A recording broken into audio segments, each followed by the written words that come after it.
Bonjour à toutes et à tous et bienvenue au Goûter panafricain. Je suis vraiment heureux de vous retrouver pour un nouvel épisode qui est un épisode assez grave car on va consacrer cette grande partie à Doumbia Fakoly qui est malheureusement encore incarcéré à l'heure actuelle où on est en train de parler le dimanche 16 avril, incarcéré au Mali et on va débattre sur ce sujet. Ce soir, je suis accompagné par mes magnifiques panélistes. Il sourit juste là, c'est le président d'Africa du Monde, Thibaut Obou. Comment tu vas, Thibaut? Je vais très très bien, merci Thomas, merci pour ta force, ton dynamisme, ton efficacité. Bonjour Aton, le vrai guerrier. Bonjour à Jessou et la Bonjour. reine de toujours. Et Bonjour. puis, effectivement, c'est un peu triste de le dire, mais on revient encore sur Doumbia Fakoly. À l'âge qu'il a, il est encore en prison, donc on va se battre pour qu'il sorte de prison. Ok, ça marche. D'ailleurs, on avait fait un débat sur Doumbia Fakoly il y a quelques semaines où on parlait de cette incarcération. Et c'est triste que c'est encore d'actualité. Si vous n'avez pas vu ce débat, vous avez juste à regarder la petite note qui va s'afficher sur la vidéo. La reine de l'émission, notre voix féminine, la personne mystère, la déesse mystère, c'est Shensu. Comment tu vas, Shensu? Alors, je vais très bien. Merci, Thomas, encore une fois, donc de me permettre donc de débattre et comme tu l'as dit, hein, malheureusement, donc on débat une deuxième fois sur l'incarcération de Doumbia Fakoly.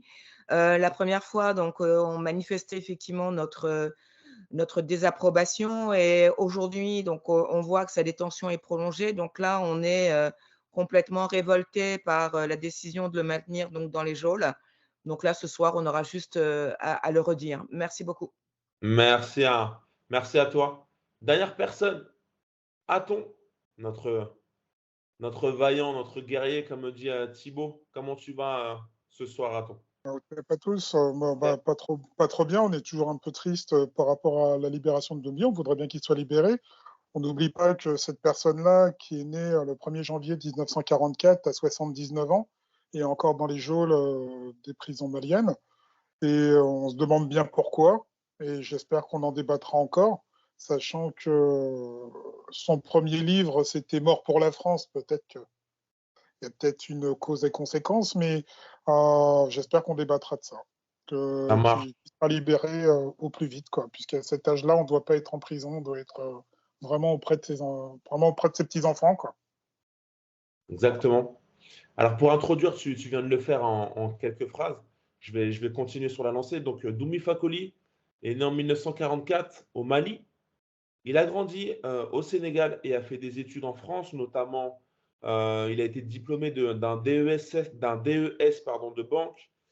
Il retourne ensuite au Mali, sur sa terre natale, et il commence à embrasser une carrière d'auteur. Donc, il écrit des romans, donc, comme tu l'as dit, Mort pour la France. La plupart de ses œuvres, en fait, parlent de faits de société, notamment le racisme et la religion. Alors, c'est là où, en fait, que ça va lui poser problème, on va dire, par la suite. Car, en fait, il préconise aux Noirs une rupture avec la religion abrahamique. Donc, religion abrahamique, c'est l'islam, le christianisme et le judaïsme, pour adhérer au kémitisme, qui est la spiritualité venant des anciens Égyptiens. Au cours d'une conférence, donc voilà, il débat au cours de conférences, il s'est spécialisé sur ça, il a écrit des livres sur ça. Et le jeudi 3 novembre 2022, il a été placé sous mandat de dépôt au Mali pour une affaire de propos blasphématoires sur la religion musulmane, car le Mali est majoritairement un pays musulman, dirigé par Assimi Goïta. Et il se trouve, donc depuis le 3 novembre 2022, il se trouve incarcéré en prison. Le délibéré qui a été rendu le 14 février 2023 le condamne à 12 mois de prison, d'emprisonnement, dont 8 mois avec sursis. Il faut savoir qu'il était aussi avec des autres co-accusés qui ont été pour eux, acquitté. Eux, la justice malienne s'est véritablement concentrée, je ne dirais pas acharnée, mais on pourrait peut-être dire ce mot, sur Doumbi Fakoly en le désignant comme un peu le gourou de la secte. Alors, pourquoi on fait ce podcast? C'est que il était condamné à 12 mois, il a écopé de 8 mois avec sursis, et normalement, avec déjà les mois de prison qu'il a pu exécuter, il devrait être déjà libéré. Sauf qu'à l'heure où on parle, ça n'est pas le cas. Je voudrais avoir votre regard sur cette situation.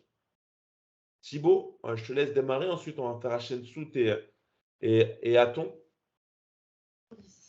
Oui, en tout cas, c'est vraiment dommage qu'il soit encore en prison pour des propos blasphématoires. Je pense que le gouvernement de transition a tout à fait intérêt à le libérer complètement parce que il n'aura pas une lisibilité entre le fait d'avoir un pays, Mali, donc indépendant et fier d'être des Africains, défendant leurs biens et leurs richesses, et maintenir en prison un militant qui vous défend. Donc, quelque part, il y a quelque chose qui ne va pas du tout. Donc, nous, on aimerait que le pouvoir le libère au plus tôt possible. Au plus tôt possible. Au plus tôt possible, c'est quoi? C'est ce soir, c'est demain, mais il ne faut pas qu'il reste en prison. Donc, selon son association et l'avocat et sa fille, mais malheureusement, il est encore maintenu en prison pour des raisons qui restent encore un peu, pas forcément politiques, mais disons que c'est le juge ou le procureur qui, selon lui, pense que s'il le met dehors, eh bien, on va dire, sa sécurité ne sera pas garantie. Ça ne sera pas garantie parce qu'il estime que... Il y a des gens qui attaqués, tu penses? Je n'ai pas entendu ce que tu as dit. Alors, s'il pense que sa sécurité n'est pas assurée, qui serait prêt à l'attaquer du coup? Bon, selon lui, il pense que comme on a parlé des propos blasphématoires, s'il est libéré, il risque d'être attaqué par n'importe qui, par un fanatique plutôt. Et donc, pour ça, il le maintient. Mais moi, je pense que c'est un faux débat, c'est complètement faux.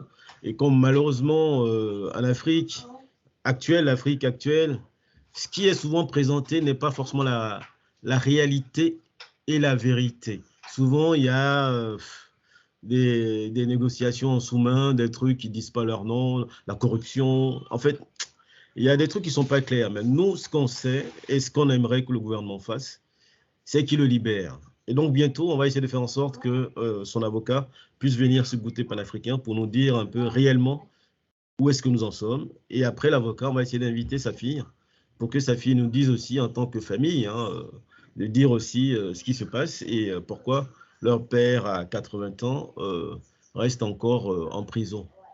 Ça marche. Hachensout, oui, alors effectivement, on est totalement consterné puisque je vous rappelle que le Mali n'est pas n'importe quel territoire, puisque c'est un empire, hein, c'est un pays aujourd'hui donc qui autrefois était un empire que l'on appelait donc l'empire du Mali, qui était fondé donc au XIIIe siècle et qu'il y avait une charte, la charte du Mandé.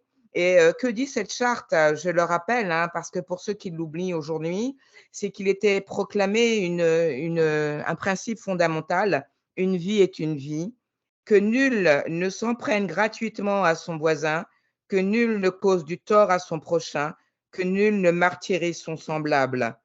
Le tort demande réparation. Donc ici, je demande réparation. Je demande réparation pour Doumbi Fakoly. Qui est-il? On vient de le citer tout à l'heure et se pose la question, que cache réellement la détention de Doumbi Fakoly?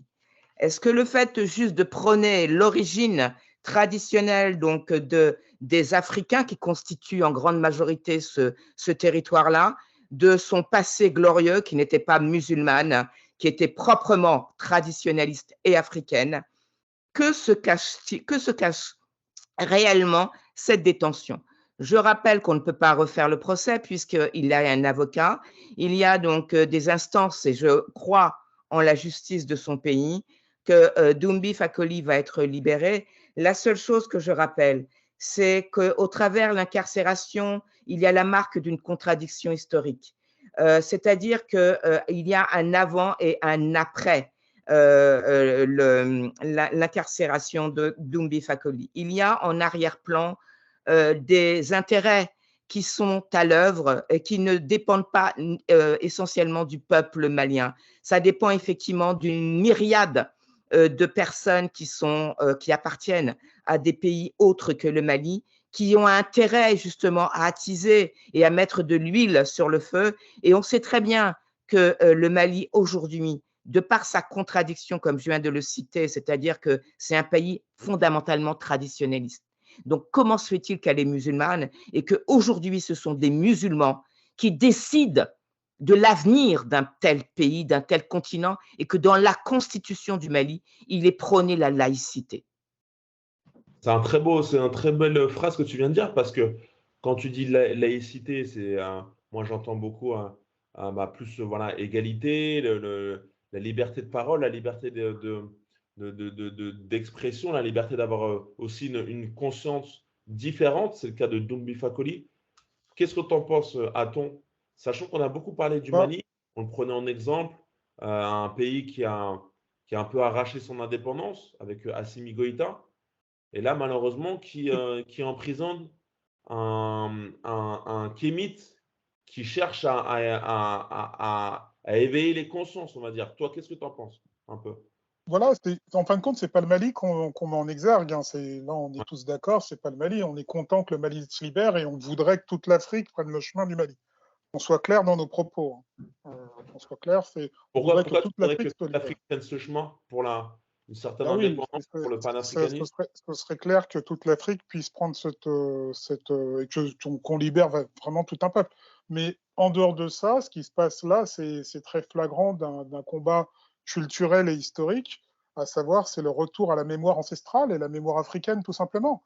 Qu'est-ce qu'être africain aujourd'hui? Je pense qu'on a perdu un peu la mémoire et comme le disait Chepsout tout à l'heure, eh ben, c'est nos traditions, notre culture africaine qui est où on peut la remonter au plus loin qu'on puisse la remonter, qu'on le veuille ou non, eh ben c'est le centre de l'Égypte, c'est le Soudan, et avec le royaume de Napata en montant sur le nord de l'Égypte, et c'est à partir de là qu'on crée ça. Donc la religion kémite, la spiritualité kémite, elle a du sens parce que c'est là où on peut la monter le plus loin.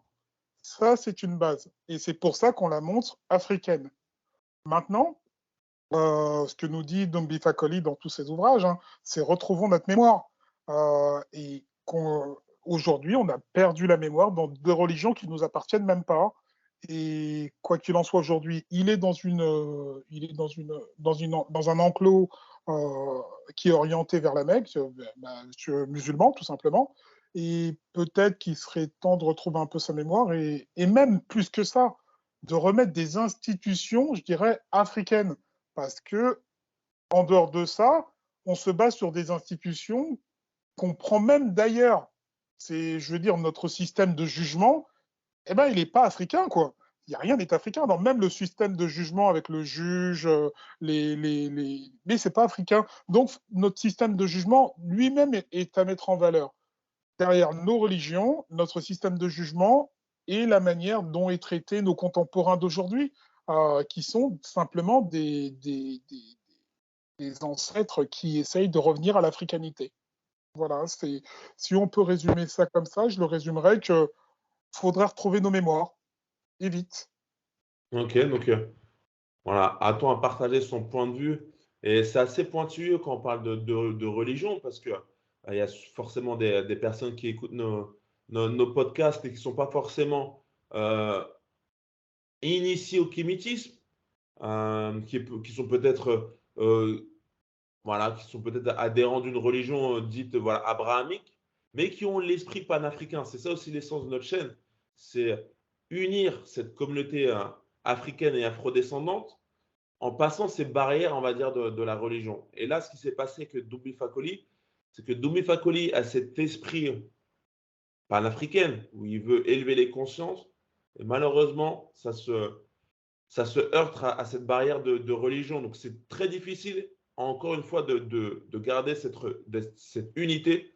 Qu'est-ce que tu en penses, Thibaut, de l'évolution de sa situation et comment arriver à avoir un peu cette unité, de passer au-dessus un peu des religions? Parce que, comme a dit Aton, en fait, il y a plein de religions et revenir aux ancestralités africaines, est-ce que ça parle encore aujourd'hui aux contemporains?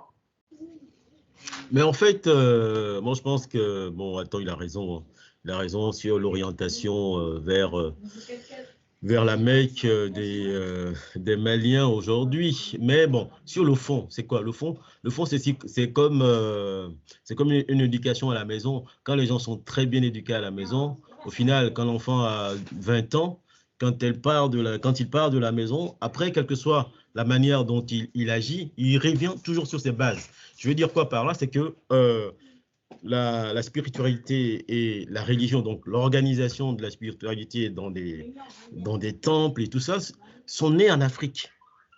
C'est l'Afrique qui donne au monde la pensée, la spiritualité, le lien entre le divin et le révélé. Ça, c'est l'Afrique. Il n'y a rien à faire.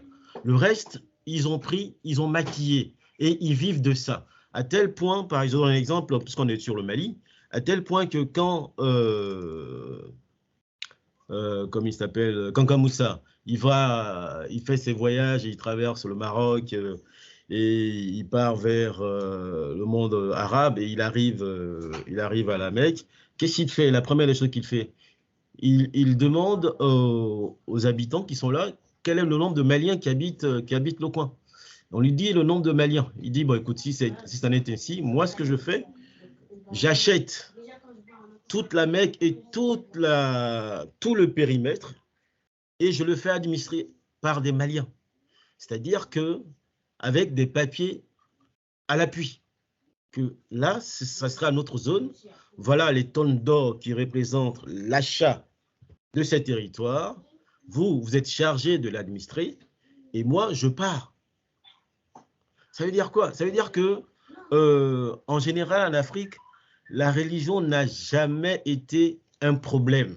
Jusqu'au jour d'aujourd'hui, vous avez des familles, par exemple, moi, par exemple, je suis de religion ancienne africaine, ce qu'on appelle la religion ancestrale d'Osiris. J'ai un oncle qui est musulman, j'ai ma femme qui est chrétienne, j'ai des sœurs qui sont protestantes, j'ai ma nièce qui est de la religion d'Osiris, une nièce, c'est-à-dire que c'est la fille de ma sœur qui, elle est chrétienne, sa fille, elle est de la religion d'Osiris. Donc, c'est-à-dire que, en clair, la religion en tant que telle n'a jamais été un souci.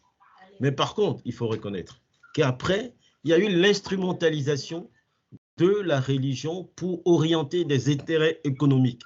C'est dans ça qu'on est aujourd'hui au Mali. Et les intérêts économiques, c'est quoi? C'est la construction des mosquées. Et qui construit les mosquées en Afrique? C'est l'Arabie Saoudite, c'est le Qatar. Et le Qatar, c'est quoi le Qatar? C'est les États-Unis. Donc, si la transition d'Assimi Goïta veut être correcte envers eux-mêmes, ils ont intérêt à libérer Doumi Fakoli et de revenir sur les fondamentaux. Parce que, par exemple, au Mali, quand on veut te bénir, t'as beau être chrétien, t'as beau être musulman, on te bénit dans la tradition. On va puiser l'eau pour te bénir. Alors que les personnes qu'on bénit, ils sont musulmans, mais eux-mêmes sont convaincus que pour que la bénédiction marche, il faut le faire dans les tuyaux ancestraux. C'est-à-dire qu'eux-mêmes, ils savent que le masque qu'ils ont mis, le masque musulman et le masque catholique qu'ils ont sur eux, ne fonctionne pas. Et pour que ça fonctionne, ils sont obligés de passer par le socle religieux ancestral. Donc, tous les Africains, partout où ils sont, que ce soit au Japon, n'importe où, ils sont très, très liés à la tradition. Et la tradition, c'est quoi? C'est la base. C'est nos religions. Donc, c'est quoi le truc? C'est de recouvrer nos libertés et de faire en sorte que ce qu'on appelle tradition puisse prendre le pas sur tout le changement que les gens ont apporté. Ce que j'appelle changement, c'est quoi? religions musulmanes, qui, je suis d'avis d'Aton, ce qui est aujourd'hui mis en avant n'a rien à voir avec l'Afrique. C'est-à-dire que ce qui est mis en avant va contre l'Afrique. C'est-à-dire que tout ce qu'il cite au jour le jour, l'Afrique n'a pas sa place. Dans la religion chrétienne et catholique et tout ça, la femme n'existe pas. Donc ça veut dire que l'Afrique n'existe pas. Là où la femme n'existe pas, l'Afrique n'existe pas. Puisque la femme a été remplacée par l'esprit, le Saint-Esprit. Le Saint-Esprit remplace la femme dans ces religions, dans les religions abrahamiques et tout. Donc, ce n'est pas des choses qui vont nous arranger. Et si vraiment on veut retrouver nos biens, on est obligé de passer par la voie ancestrale. Ok, donc pareil, hein, c'est ton avis, on laisse les abonnés se faire leur opinion sur ce que tu viens de partager. On va faire un dernier tour de table, on va pas faire un podcast trop long aujourd'hui. Je vais laisser Hachem Sout débattre aussi sur cette question de spiritualité, Alors, sur ce sujet. merci. Je voudrais juste revenir sur la contradiction fondamentale. On a bien compris qu'au travers donc notre propos et nos échanges, que à l'origine, et notamment par la production donc de la charte Madeng au XIIe, XIIIe siècle, qu'au départ, c'était pas du tout ça, quoi. Ce qu'on voit aujourd'hui, c'était pas ça. Donc, il y a bien eu un renversement, il y a bien eu une guerre. Effectivement, lorsque l'on va vers la Mecque à cette époque-là avec de l'or, c'est qu'il y a déjà une histoire en marche. Et nous assistons aux conséquences de ce renversement. C'est-à-dire que l'incarcération donc de Doubi Fakoli, qui remet un petit peu, il essaie de remettre les pendules à l'heure en disant que avant tout ça, il existait quelque chose avant l'inversion de l'ordre religieux. Il y a une spiritualité antérieure. Et lorsque je dis qu'il y a une contradiction, c'est que l'imposition de la vendredi, c'est la fin donc du jeûne, c'est l'Aïd. Voilà, hein, il y a un respect pour les autres religions, mais un respect pour la diversité religieuse. C'est l'ADN même du Mali. La charte Madeng, c'est le respect de la vie, respect de l'autre dans son entièreté. Donc là, lorsque je dis qu'il y a cette contradiction qui nous arrive en boomerang, c'est que si aujourd'hui ils sont musulmans et Goïta est musulman, c'est qu'on assiste à du soft power. C'est-à-dire que la religion qui n'est pas celle qui était au départ, s'est imposée doucement dans les consciences. C'est ce qu'on appelle le soft power. Regardez où se trouve le Mali. Le Mali est au nord, à proximité de tous les pays qui sont de cette religion-là. Et comme je le dis, on ne peut pas aujourd'hui dire, alors ça c'est les humains qui sont comme ça, dans cet espace-temps, on a une telle béance qu'on a besoin de religion.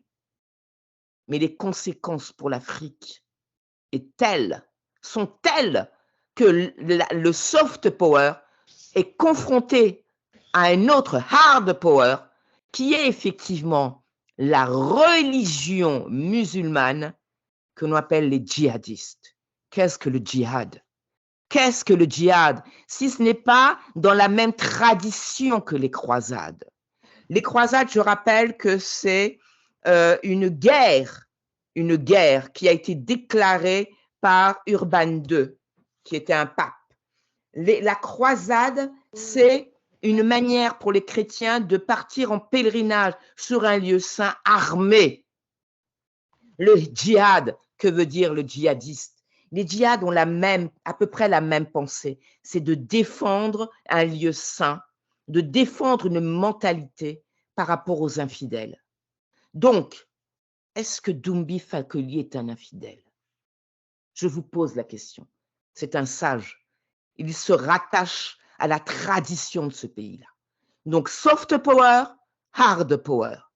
Et comme je l'ai dit tout à l'heure, ce jeu de dupes, il y a au-dessus des intérêts beaucoup plus puissants de pays laïcisés, pour qui effectivement la République, et je parle donc d'autres pays, pour qui la question de la religion et de l'ordre du privé attise de l'huile sur le feu. Et lorsqu'ils attisent de l'huile sur le feu, ils posent en filigrane qu'une seule chose. Que posent-ils? Ils disent tout simplement que effectivement la religion doit aujourd'hui être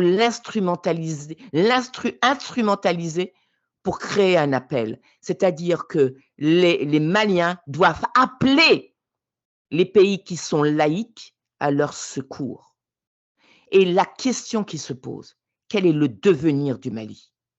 J'ai un grand espoir pour ce Mali, j'ai un grand espoir pour ce peuple, même s'il est musulman. Et je le dis, ils ont besoin de religion. Mais n'oubliez pas qui vous êtes, parce que la charte Madeng, vous l'avez inscrite dans votre constitution de 92. Et à preuve du contraire, elle est encore d'actualité jusqu'au référendum et aux élections qui auront lieu en 2024. Que dit cette constitution? Et je vais me permettre de la lire. Que dit cette constitution? Alors, permettez-moi effectivement de retrouver donc la première page de cette constitution qui est un préambule. Le préambule donc du 26 mars de 1991 s'engage solennellement à défendre la forme républicaine et la laïcité de l'État malien. Elle souscrit à la Déclaration universelle des droits de l'homme du 10 décembre 1948 et à la Charte africaine des droits de l'homme et des peuples du 27 juin 1981. Titre premier, des droits et devoirs de la personne humaine. Article 1er, la personne humaine est sacrée et inviolable. Tout individu a droit à la vie, à la liberté, à la sécurité et à l'intégrité de sa personne. Article 2, tous les Maliens naissent et demeurent libres et égaux en droits et en devoirs. Toute discrimination fondée sur l'origine sociale, la couleur, la langue, la race, le sexe, la religion et l'opinion politique est prohibée. Je voudrais rappeler une chose, c'est que l'article 4, toute personne a droit à la liberté de pensée, de conscience, de religion, de culte, d'opinion, d'expression et de création dans le respect de la loi. Je rappelle une chose, ceux qui aujourd'hui se contestent la laïcité, alors chacun a le droit d'exprimer sa volonté, sauf que la laïcité est le fondement même de la société malienne, du vivre ensemble. Et les représentants, les institutions religieuses qui récusent dans la nouvelle constitution que l'on remette au goût du jour le terme laïcité, à quoi veulent-ils jouer? À quoi et à quels sont les intérêts en jeu? La partition du Mali? Le rattachement du Mali au grand méditerranéen? L'introduction d'intérêts qui ne sont pas celles du peuple? La question, on a le droit de se poser la question au travers de l'incarcération prolongée de Doumbi Fakoly au prétexte qu'il y a une sorte de fatwa qui est sur sa tête. De quel fatwa parle-t-on? Ce n'est qu'un homme âgé qui ne prône qu'une seule chose, le vivre ensemble, la tradition, les rituels. Il n'a jamais proscrit, il n'a jamais dit qu'il est l'autre pour ce qu'il est, c'est-à-dire pour sa religion. Parfait, on va terminer. Caton, le dernier mot. Oui, je pense que Chapsout a tout résumé. Hein. C'est toujours la reine qui conclut le bal, on va dire. Mais bon, je vais juste rappeler que Doumbi Fakoly, il a 79 ans. Les prisons qui sont là-bas au Mali, ne sont pas des prisons très confortables. C'est plutôt des prisons. En plus, on arrive en période sèche actuellement, donc c'est très difficile. Donc, moi, je fais un appel à toutes les personnes qui sont bienveillantes et qui voient le jugement, qu'ils en parlent autour d'eux. S'il faut faire un logo, comme on peut le faire en Afrique, libérer Doumbi Fakoly, eh ben, si ça peut être fait, il faut que ça soit fait au plus vite. Si on veut que Goûter Panafricain y participe, contactez-nous. S'il faut faire des choses que vous voyez, bah, je rappelle simplement les faits, hein, ce sont 6 personnes qui ont simplement foulé au pied le Coran et le rôle et ça a été pris par le tribunal de commune qui a jugé ce procès-là et Doumbi Fakoly n'était pas du tout là, quoi. Donc alors je rappelle, il est aucunement coupable de rien du tout. Et je terminerai le propos en disant que ce qui se passe là, c'est pas normal. libérons le doyen au plus vite. Et je pense que c'est pour ça qu'on fait ce podcast pour qu'il soit au mieux possible, qu'il soit libéré au plus vite. Alors, je rappelle une chose, c'est que ceux qui ont profané, et je le dis encore ici haut et fort, chacun a le Ils droit sont tous libérés. d'exprimer sa spiritualité. Mais comme je le dis encore haut et fort, ceux qui ont piétiné le livre sacré n'ont pas été arrêtés et ne sont pas détenus. Lorsque Doumbé Ils sont tous Fakoli a libérés. été arrêté, la première chose qu'on lui a reproché, c'est d'être un kamite, d'être un Oui, kémite, tout à fait. et donc par définition de ramener en arrière la tradition qui est aujourd'hui religieuse, qui est musulmane, de vouloir la ramener à son origine. Est-ce que c'est un péché? Je veux juste compléter ce que dit Ajitsu qui est tellement fort. Il faut effectivement libérer ici et maintenant Doumbé Fakoli et que la constitution du 26 mars 1991 doit avoir pour préambule la charte du Mandé.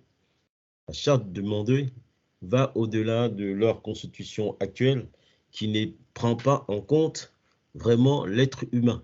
Donc il serait bien que, comme c'est la transition, il serait bien qu'ils prennent comme préambule la charte du Mandé de 1235.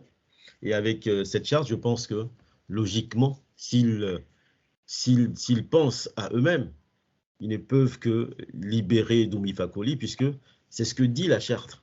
Nul ne peut être maintenu en prison, puisque les prisons n'existaient pas en Afrique. On n'a jamais connu une prison, puisque l'être humain est sacré. Donc la sacralité s'impose à ce qu'on mette quelqu'un confiné. Ça, c'est vraiment, comme dit Nathan, je suis d'accord avec lui, ça, c'est vraiment la pensée des nouveaux arrivants, c'est-à-dire des Européens. Donc, il faut libérer Doumbé pour que leur lutte continue de marcher avec des gens qui les défendent, comme l'a fait Doumbé Fakoli dans plusieurs émissions, dans plusieurs podcasts. Donc, ça sera vraiment contradictoire. Donc, libérez Doumbé et venez avec nous pour que ça soit vraiment, cette libération soit effective.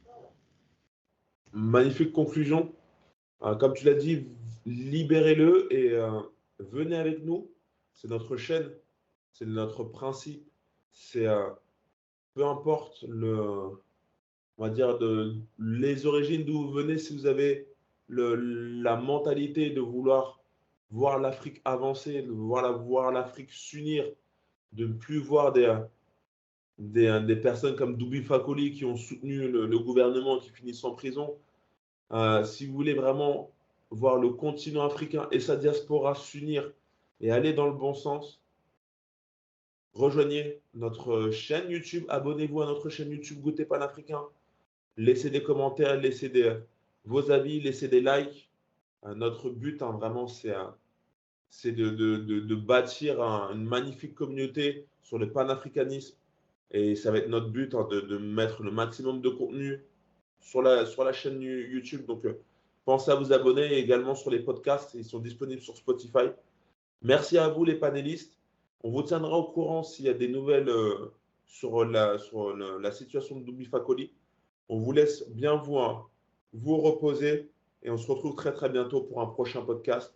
Et n'oubliez pas, voilà, libérez Doumbé Fakoli et pensez à partager, commenter, liker le contenu et on se retrouve très très bientôt. Merci à vous toutes et tous. Nous sommes avec Goïta et bientôt les élections de 2024 avec le peuple malien et avec Doumbé Fakoli et avec tous ceux qui veulent faire un Mali fort et laïque. Merci beaucoup à vous tous. À bientôt. Merci. Salut.